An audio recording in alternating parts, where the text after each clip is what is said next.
I was always a skeptic, the kind of guy who rolled his eyes at ghost stories, urban legends, and anything that seemed too far-fetched. Cryptids, monsters, yeah, right.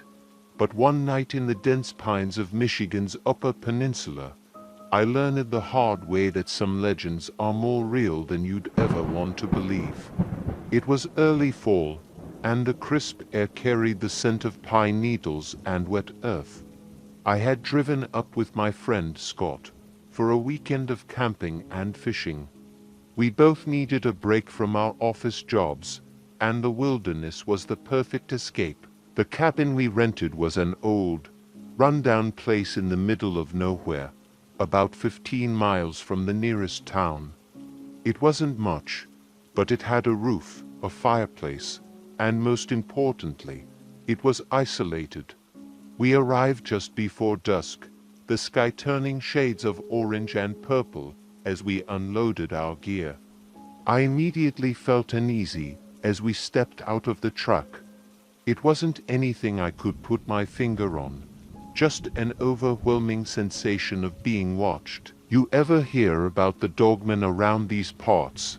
he asked, his voice low and serious.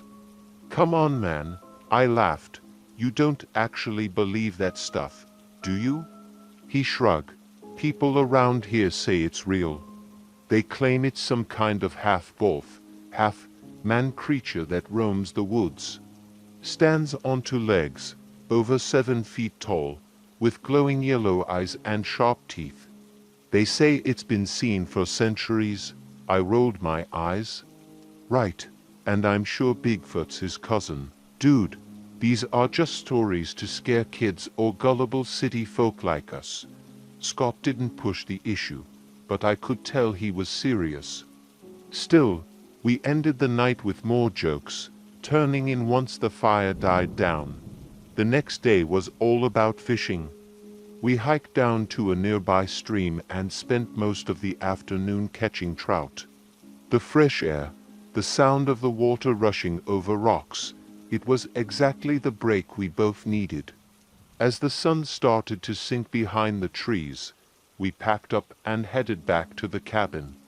That's when things started to get weird. As we approached the cabin, we noticed something off. The front door was wide open. Now, Scott and I were meticulous about locking up before we left. There were no other cabins or people around for miles, so it wasn't like someone had just wandered in. We exchanged uneasy glances. "You sure you locked it?" Scott asked, his voice tense. "Positive." I triple-checked it, I replied, my stomach tightening. We cautiously entered the cabin, but nothing seemed out of place. No signs of forced entry, nothing missing. It was as if the door had been opened and then left alone. We did a quick sweep of the place, rifles in hand, but found nothing. Still, the feeling of being watched, that strange sense from the night before, had returned with a vengeance. That evening, the wind picked up, howling through the trees like some kind of banshee. We tried to relax by the fire, but both of us were on edge. Every little sound made us jump, the creak of the wooden walls, the rustle of leaves outside, the crackling of the fire. Something wasn't right, and we both knew it. Around midnight, I decided to head outside for some fresh air. The cabin felt stifling, like the walls were closing in. I grabbed my flashlight and stepped onto the porch. The forest was pitch black, the only light coming from the stars and the thin crescent moon hanging in the sky. The wind had died down, leaving the woods eerily silent. I stood there, taking deep breaths, trying to shake off the tension that had been building all day. But then, I heard it, a low growl. It came from somewhere in the woods, maybe 50 yards away. My blood turned to ice as I scanned the tree line with my flashlight. At first, I saw nothing, just shadows dancing between the trunks of the pines. But then, my light caught something, a pair of glowing yellow eyes, staring right back at me from the darkness. I froze, my heart pounding in my chest. Those eyes were too high off the ground to belong to any normal animal. They were at least 7 feet up, and they weren't just reflecting light like an animal's would. They were glowing on their own. I fumbled for my rifle, which I had left inside. My hand trembled as I reached for the door, keeping my eyes locked on whatever was watching me. Then it moved, slowly at first, stepping out from behind the trees. What I saw made my stomach lurch. It was huge, easily over 7 feet tall, with a massive, muscular frame. Its body was covered in dark, matted fur, but it stood on 2 legs like a man. Its head was that of a wolf, with a long snout, sharp teeth glinting in the moonlight, and those terrible yellow eyes.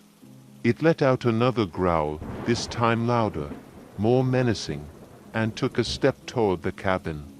I backed up, fumbling for the doorknob, but my fingers wouldn't cooperate. The creature bared its teeth and snarled, its breath visible in the cold night air.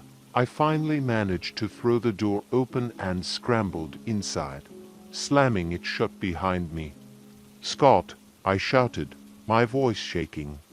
"Scott, there's something out there." He was already up, rifle in hand.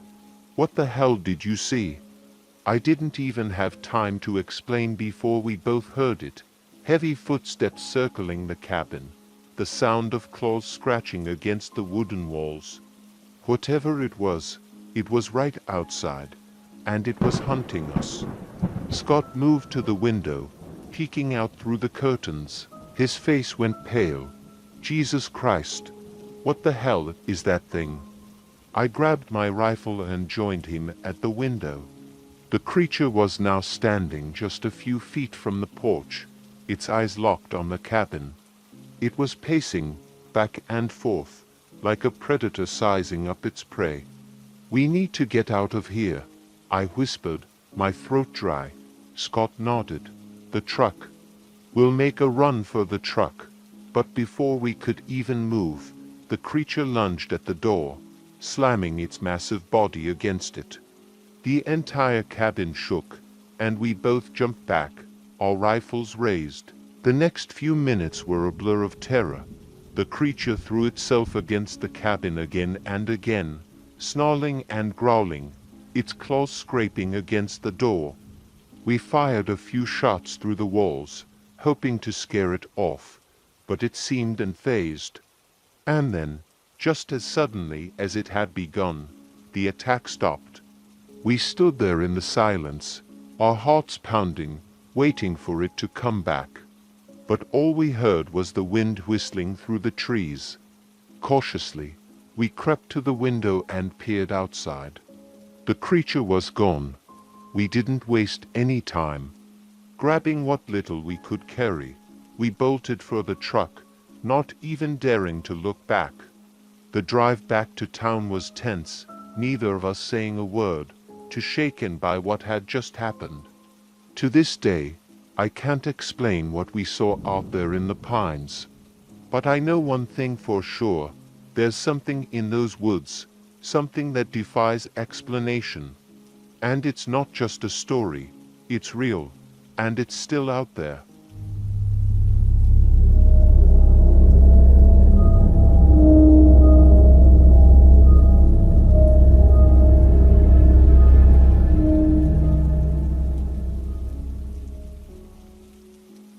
I never thought I'd find myself deep in the Rocky Mountains, far away from civilization, face with something that defied every natural law I knew. But that's exactly where I ended up, caught in a terrifying encounter that still haunts my every waking moment.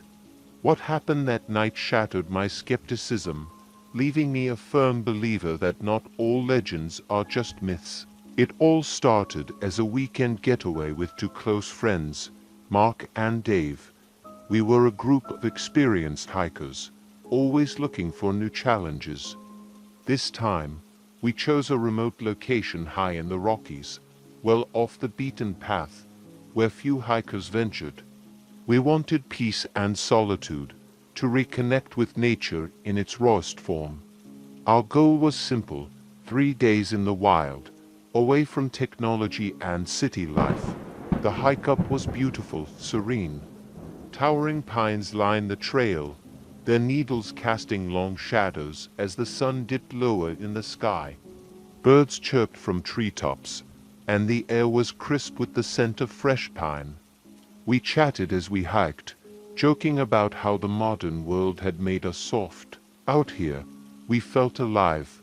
We set up camp near a clear, ice-cold stream that evening. The location was perfect, miles away from any other campers, a small clearing surrounded by thick forest on all sides.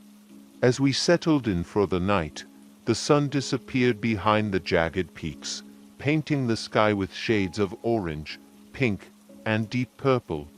It was exactly the kind of peaceful, remote experience we had been hoping for. But the peace didn't last long. After dinner, as we sat around the campfire, Mark, always the one with a head full of strange stories, brought up the legend of the Dogman.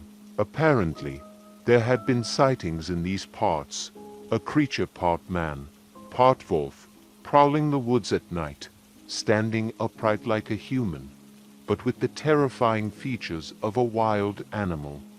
He described it in detail, from its glowing eyes to its massive, muscular build. I laughed, shaking my head. Seriously, Mark? You believe in that nonsense? He shrugged, poking at the fire with a stick. I'm just saying, the stories have been around for a long time.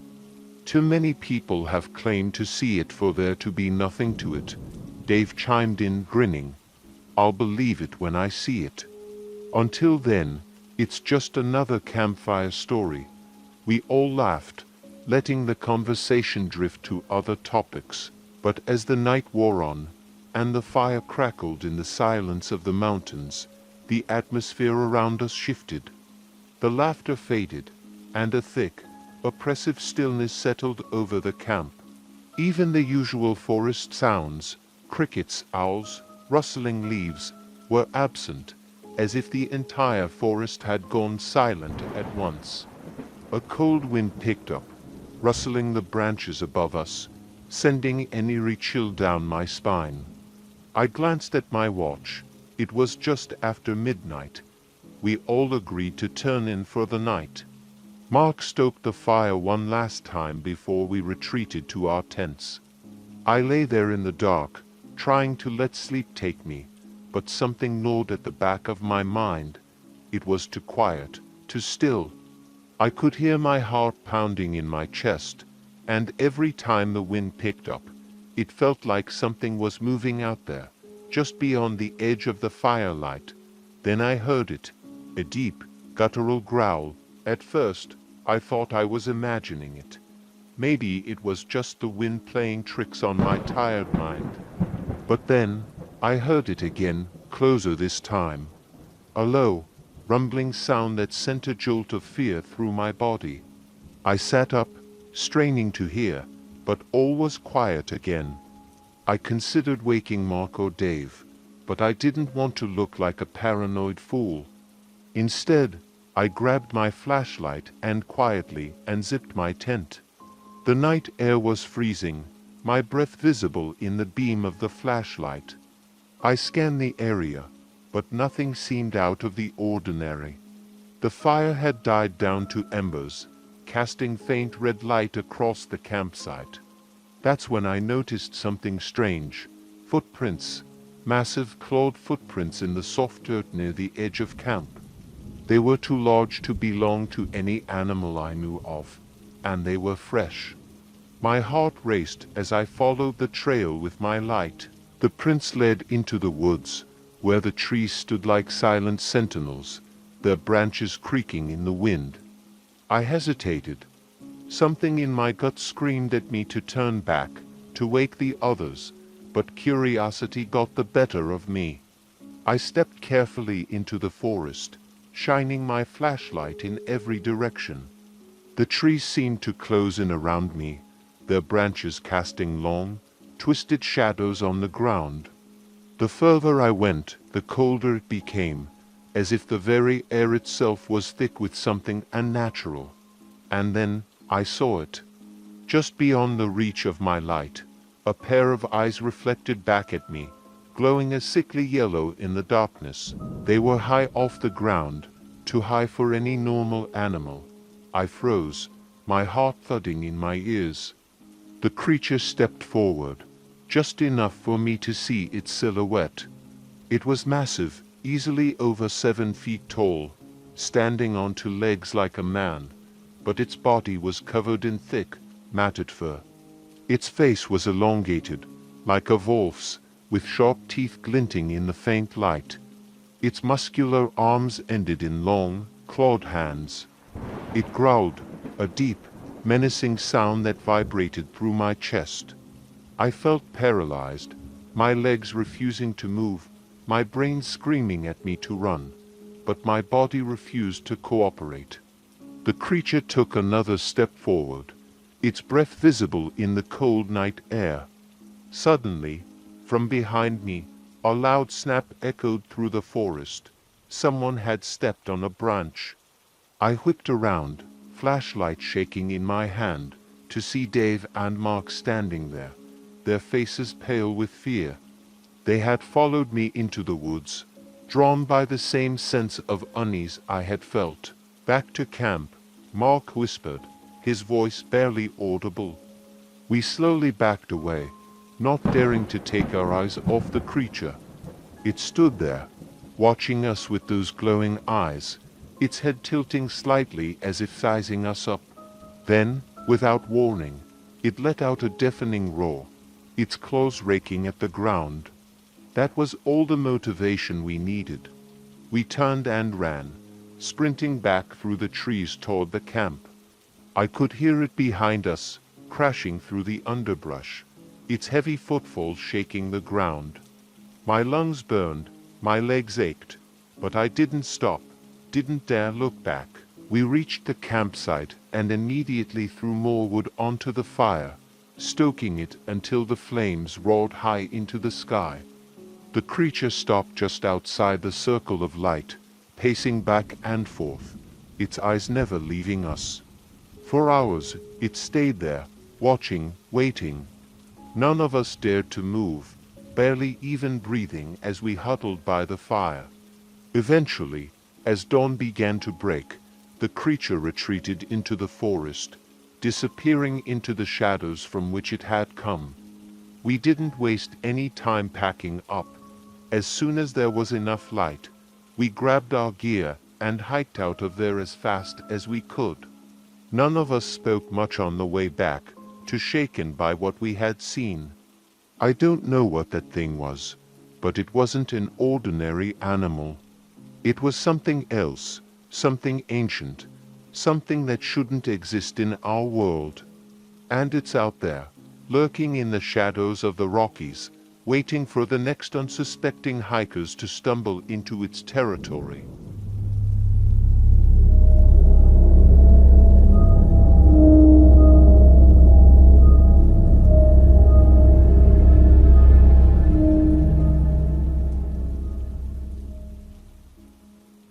I've always been a fan of the open road, especially the kind that winds through desolate, untouched landscapes.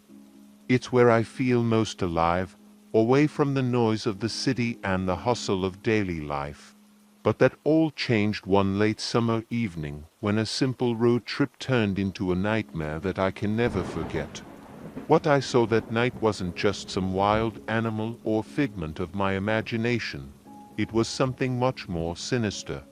It all started when I decided to take a solo road trip to clear my mind.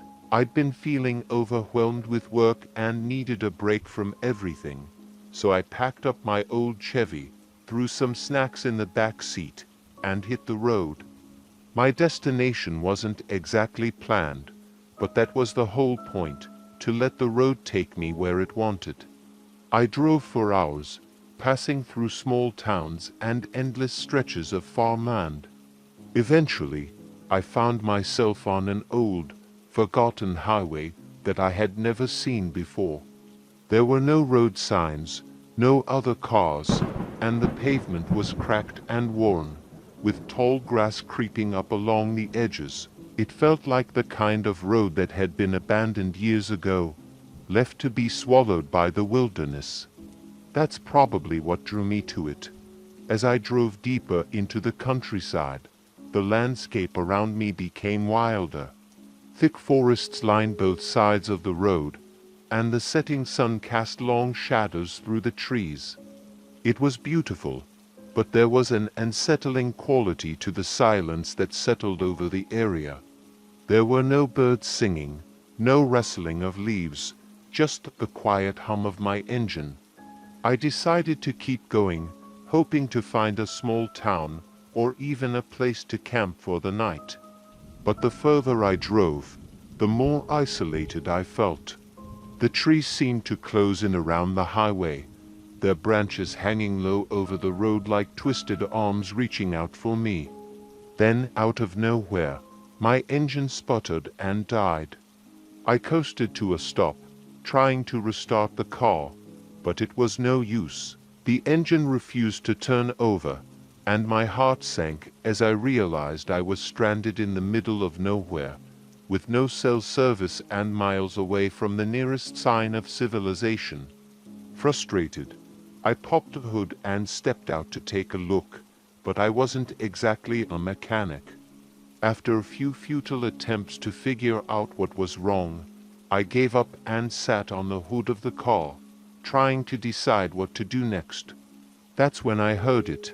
At first, it was just a rustling in the trees behind me. I didn't think much of it, probably just a deer or some other animal moving through the woods. But then the rustling grew louder, closer, like something big was making its way through the underbrush. I stood up, my eyes scanning the edge of the forest, but I couldn't see anything. The sun had almost completely set by now, and the growing darkness made it hard to make out details. Still, there was something out there, just beyond the tree line, watching me. The air suddenly felt heavy, and a strange chill crept up my spine. I told myself it was just my imagination, but deep down, I knew something wasn't right. Then I saw it. At first, it was just a shadow, something tall and hunched, moving between the trees. My heart pounded as I squinted into the darkness, trying to get a better look. It was walking upright, like a human, but its movements were all wrong, too fluid, too fast. As it stepped into a patch of fading light, I saw its eyes, glowing yellow in the twilight. Panic surged through me. This wasn't a person, and it wasn't any animal I had ever seen. It was massive, at least 7 feet tall, with broad shoulders and long, powerful limbs. Its body was covered in thick, dark fur, and its face was like something out of a nightmare. It looked like a wolf, but more twisted, more primal, with a long snout and sharp teeth that glistened as it bared them at me. I was frozen in place, my mind racing to comprehend what I was seeing. Every instinct screamed at me to run, but I couldn't move. I watched in horror as the creature stepped fully out of the trees and onto the road, standing just 20 feet from my car. It snarled, a deep, guttural sound that vibrated in my chest. That was enough to snap me out of my paralysis. I scrambled to the driver's side, fumbling with the door handle, my hands shaking uncontrollably. I yanked the door open and dove inside, locking the doors behind me, but I knew that wouldn't stop it. This thing, whatever it was, could tear through metal if it wanted to. I had no idea what to do, no way to defend myself. All I could do was pray that it wouldn't attack. The creature circled the car, its claws clicking against the asphalt. I could see it through the windows, its glowing eyes never leaving me. It was toying with me, enjoying the fear radiating off me. I could hear its heavy breathing, the sound of its claws scraping against the metal of the car as it sniffed around, searching for a way in. Suddenly, it lunged at the car, slamming its massive body against the door. The entire car shook from the impact, and I screamed, backing away as far as I could. It clawed at the windows, leaving deep scratches in the glass, but not breaking through. Yet, I had to think fast. I reached into the glove compartment and pulled out a flare gun, something I kept in the car for emergencies. It wasn't much, but it was the only weapon I had. My hands were shaking so badly that I almost dropped it, but I managed to load it and point it at the window. The creature slammed into the car again, harder this time, and I knew it wouldn't be long before it broke through. Desperation took over. I aimed the flare gun at the window and fired. The flare shot out with a loud pop, shattering the glass and hitting the creature square in the chest. It let out a deafening roar, stumbling back as the bright red light flared up, burning its fur. For a moment, I thought it was over. I thought the flare had scared it off. But I was wrong. The creature recovered quickly, its eyes now filled with rage. It lunged at the car again, this time smashing through the broken window with its massive claws. I scrambled into the back seat, desperately trying to stay out of its reach, but it was too fast.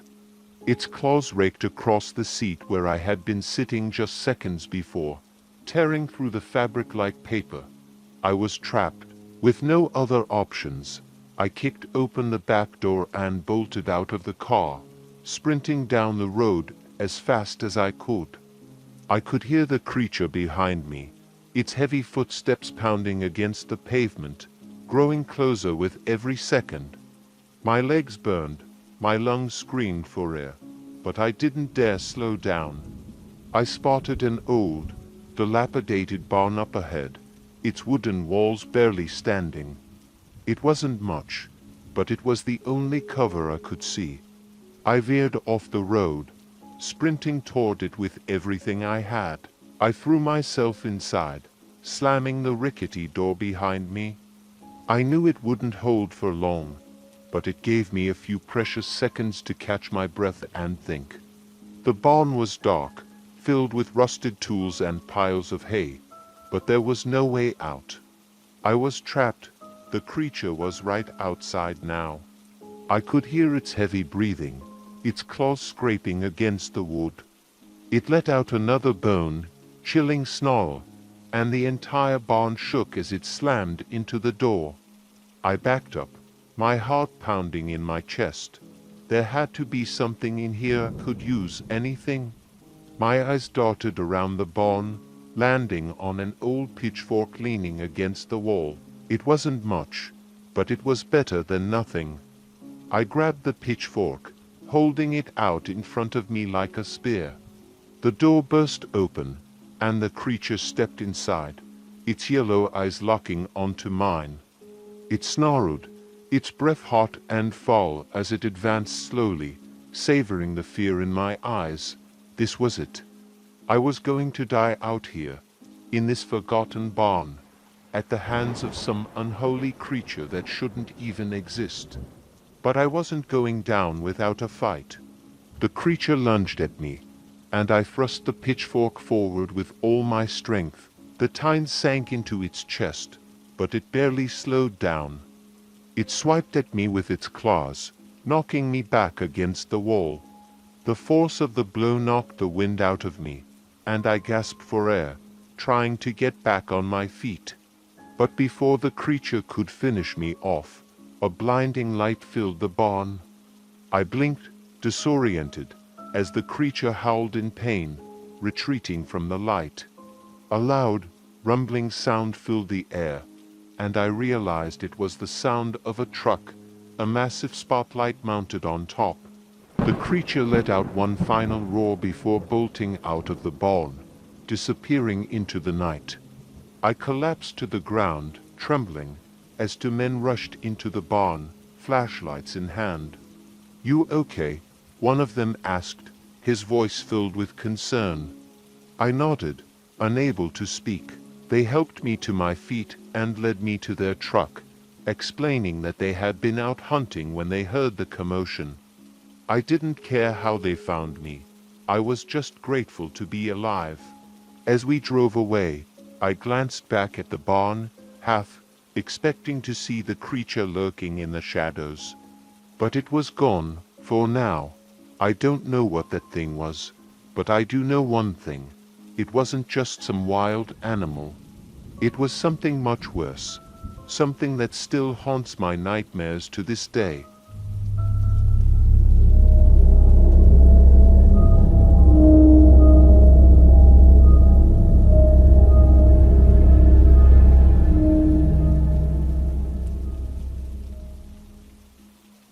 I had always considered myself an outdoorsman. The vast expanse of the northern forests had been my home away from home for years.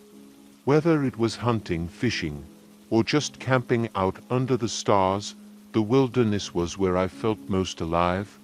But nothing could have prepared me for the terror that awaited me deep in those woods. It was late October when I decided to head out for a solo hunting trip.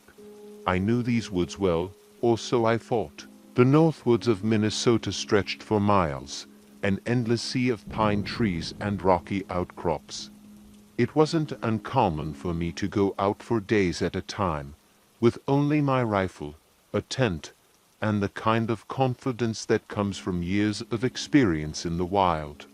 This trip was supposed to be like all the others, just a few days away from civilization, some time to clear my head, and maybe bring back a deer for the season. I set out early that morning, the sky still tinged with the pinks and oranges of dawn. The crisp autumn air was cool against my face, and the scent of pine was thick in the air. It was perfect. The first day went by without a hitch. I hiked deep into the forest, well off the beaten path, to a spot I had scouted the previous year. The area was remote, far from any other campers or hunters, just the way I liked it. I set up camp in a small clearing surrounded by towering pine trees, the ground covered in a blanket of fallen needles.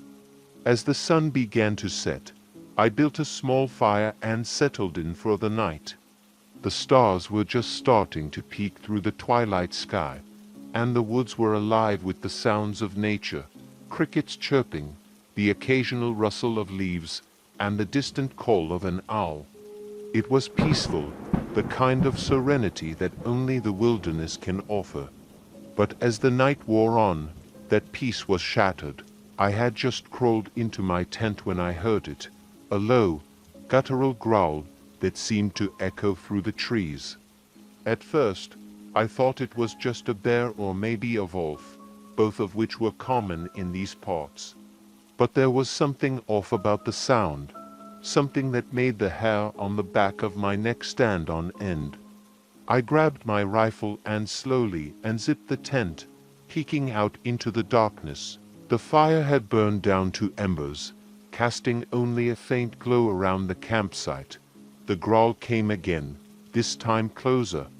My heart pounded in my chest as I scanned the tree line, but I couldn't see anything, just shadows and darkness. I stepped out of the tent, my rifle at the ready, and slowly made my way toward the edge of the clearing. The air was still, unnervingly so, and the only sound was the crunch of pine needles under my boots.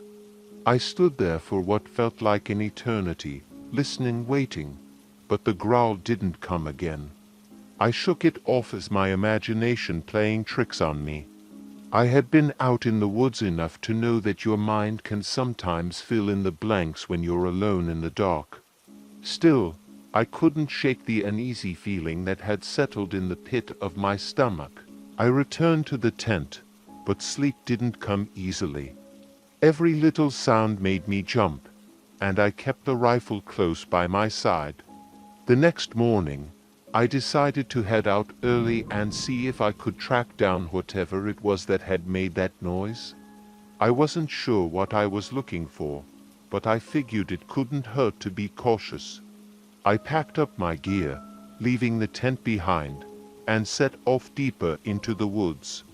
The day passed uneventfully, and by late afternoon, I had almost convinced myself that the growl had been nothing more than an overactive imagination. I hadn't seen any signs of large predators, no tracks, no scat, nothing. Still, there was an odd tension in the air, something I couldn't quite put my finger on. As the sun began to dip below the horizon, I decided to head back to camp. The walk back was long, and by the time I arrived, the last light of day was fading. I rebuilt the fire, hoping the warmth would chase away the lingering unease, and settled in for another night. But that night, the growling returned. It started just after midnight, the same low, rumbling sound as before.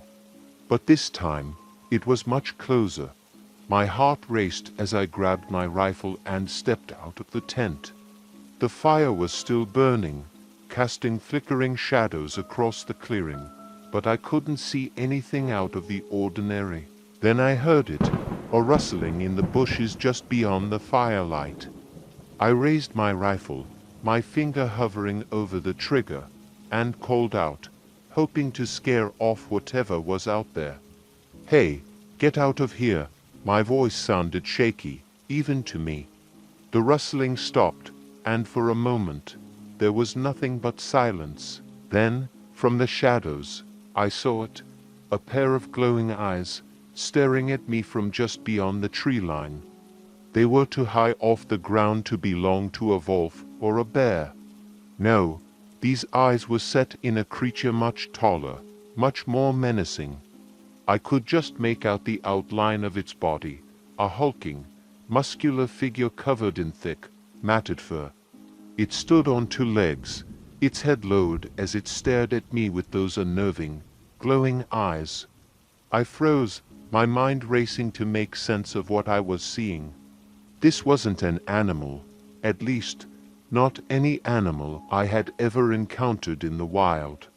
It looked almost human, but there was something wrong, something unnatural. Before I could react, the creature let out a deep, guttural snarl and lunged toward me. I fired the rifle, the sound of the shot echoing through the trees, but the creature barely flinched. It moved with terrifying speed, closing the distance between us in seconds.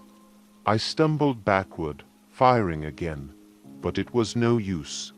This thing, whatever it was, wasn't going down without a fight. It was on me in an instant, knocking me to the ground with a powerful swipe of its clawed hand. I felt a searing pain in my side as its claws tore through my jacket, and I scrambled to get away, kicking and flailing in a desperate attempt to defend myself. The creature loomed over me, its snarling face inches from mine. Its breath was hot and foul, and I could see the gleam of its sharp teeth in the firelight. For a moment, I thought it was going to tear me apart. But then, just as quickly as it had attacked, it stopped. The creature froze, its glowing eyes flicking toward the edge of the clearing.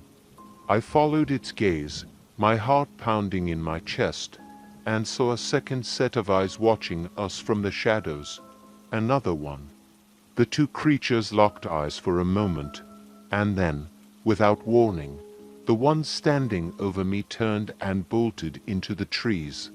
The second creature followed, disappearing into the darkness as quickly as it had appeared. I lay there, gasping for breath, my body trembling with shock and adrenaline. My mind raced, trying to process what had just happened, but none of it made any sense. These creatures, these things, weren't supposed to exist.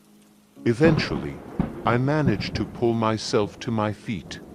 My side ached where the creature's claws had torn through my jacket, but the wounds weren't deep. I was lucky, Lucky to be alive, lucky that they hadn't finished me off. I didn't stick around to find out if they were coming back. I grabbed my gear and made my way out of the woods as fast as my legs would carry me. I didn't stop until I reached my truck, parked miles away at the trailhead. The entire drive home, I kept glancing in the rearview mirror, half expecting to see those glowing eyes watching me from the trees. I haven't been back to those woods since, and I don't plan to. Whatever I saw out there, whatever those creatures were, they weren't natural. They were something else, something that defies explanation. And the thought of encountering them again is enough to keep me far away from the northern pines for good.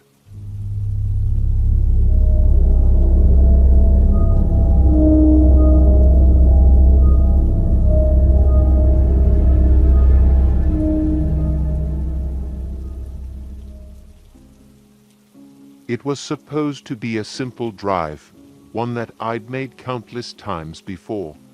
The stretch of highway between my small town and the larger city, and our way was mostly deserted, cutting through miles of dense forest on either side. I had always enjoyed the peace and quiet of the drive, especially at night, when the moonlight painted the road in silver and the world seemed still. But that night, everything changed. It was late summer, and the air was thick with humidity as I loaded up my old pickup with supplies. I'd been meaning to take a trip to the city for a while, needing to stock up on some essentials that weren't available in our local stores. I didn't think twice about leaving after dark. I'd always preferred driving at night, when the traffic was non-existent, and I could just lose myself in the hum of the tires against the pavement. I left home just after 9 p.m., the sun already long gone, and the road was empty as usual. The headlights of my truck illuminated the winding two-lane highway, and the radio played softly in the background. It was the kind of drive that I had always found relaxing, a moment of calm in an otherwise busy life. But that night, there was something different in the air, an unsettling stillness that I couldn't quite put my finger on. The usual sounds of the night, crickets, the occasional owl, were absent, leaving an eerie silence that seemed to press in on me from all sides. I shrugged it off at first, chalking it up to the thick humidity or the lateness of the hour. About 20 minutes into the drive, the unease started to grow. I couldn't shake the feeling that something was watching me, though I knew that was ridiculous. There was nothing out here but trees and the occasional deer crossing the road. Still, I found myself glancing in the rearview mirror more often than usual, half expecting to see something or someone following me. I pressed on, trying to shake the paranoia that was slowly creeping in, but the feeling only got worse. My hands tightened on the steering wheel as the sense of being watched grew stronger. I turned the radio up, hoping the music would drown out my growing anxiety, but it didn't help. And then I saw it. At first, it was just a shadow on the side of the road, something that could easily have been a trick of the light or my tired eyes playing tricks on me. But as I got closer, I realized it was much more than that. Standing at the edge of the highway, just beyond the reach of my headlights, was a figure, tall, dark, and hulking. It was shaped like a man, but there was something distinctly wrong about it. The way it stood, hunched over, its shoulders broad and its limbs unnaturally long, sent a chill down my spine. I slowed the truck, my heart pounding in my chest as I tried to get a better look. The figure didn't move, just stood there, staring at me with glowing eyes that seemed to reflect the light of my high beams. My first thought was that it was a bear, maybe standing on its hind legs. But as I got closer, I realized that wasn't right. Bears don't have legs that long, or arms that hang down like that. And bears definitely don't have glowing eyes. I stopped the truck, the engine idling softly as I stared at the creature.